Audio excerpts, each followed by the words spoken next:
അറിയില്ല, നിങ്ങൾ കേട്ട ആരോപണമാണോ? എന്നാ പിന്നെ ഞാൻ അദ്ദേഹത്തെ ഒന്ന് വിളിച്ച് കുറച്ച് പൈസ ചോദിക്കാൻ കൊടുക്കും, തരട്ടേന്ന് ചോദിക്കാറുണ്ടല്ലോ, അങ്ങനെയാണോ?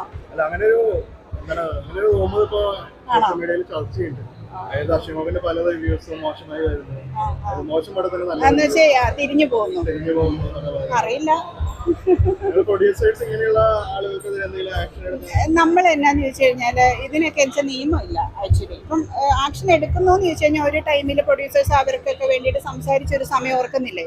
അവർക്കൊക്കെ എങ്ങനെ അവരെയൊക്കെ ബാൻ ചെയ്യണം എന്നൊക്കെ പറഞ്ഞിട്ട് സംസാരിച്ചെങ്കിൽ നമ്മുടെ നാട്ടിലല്ലേ, നമ്മുടെ രാജ്യത്ത് അങ്ങനെ ഒരു നിയമമില്ല. ഒരു വ്യക്തിക്ക് അവരുടെ അഭിപ്രായ സ്വാതന്ത്ര്യം ഉണ്ട് എന്ന് തന്നെയാണ് നിയമം അനുശാസിക്കുന്നത്. പക്ഷെ അഭിപ്രായ സ്വാതന്ത്ര്യം എത്രത്തോളം ഏതറ്റം വരെ പോകാം എന്നുള്ളതിനൊരു കൺട്രോള്, അതായത് അതിനെ വെട്ടിക്കീറി മുറിച്ച് അതിനെ കുഴിച്ചു മൂടി അതിനെ പറ്റിയിട്ട് ഭയങ്കര മോശമായിട്ടുള്ള രീതിയിൽ അവതരിപ്പിച്ച് അതിനെയാണ് ഞാൻ എതിർക്കുന്നത്. സിനിമ അഭിപ്രായം പറയാം, പക്ഷെ ഞാനൊരു കാര്യം ചോദിച്ചോട്ടെ, നമ്മളൊരു കല കാണുമ്പോൾ നല്ലതും ചീത്തയില്ല അതിനകത്ത്.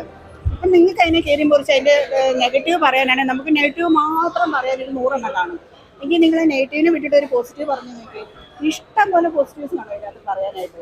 അപ്പം നമ്മൾ കൂടുതൽ നെഗറ്റീവിൽ കോൺസെൻട്രേറ്റ് ചെയ്യുന്നതാണ് എല്ലാ മനുഷ്യർക്കും. അത് നമ്മുടെ ബ്രെയിനിൽ അങ്ങനെയാണ്, ഹ്യൂമൻ ബ്രെയിനിൻ്റെ ഒരു പ്രത്യേകതയാണത്. നമുക്ക് കൂടുതൽ നെഗറ്റീവ് എവിടെ ഉണ്ടോ അതിലേക്ക് നമ്മൾ കുറച്ച് അട്രാക്റ്റഡ് ആവും.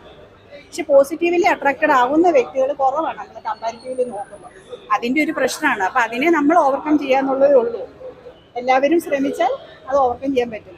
ഒരു കലയായിട്ട് കാണുക, ഒരു പ്രൊഡ്യൂസറിൻ്റെ പൈസേനെ നമ്മളൊരു സാധനം ഇറക്കണം. അപ്പോൾ ചോദിക്കും, നിങ്ങളുടെ പൈസ വെച്ച് ആരും ചെയ്യാൻ പറഞ്ഞു ചോദിക്കും. അപ്പോൾ നമ്മളെപ്പോലുള്ളവർ ചെയ്യാനില്ലെങ്കിൽ ചിലപ്പോൾ എല്ലാവരും ചെയ്യാനുണ്ടാവത്തില്ല.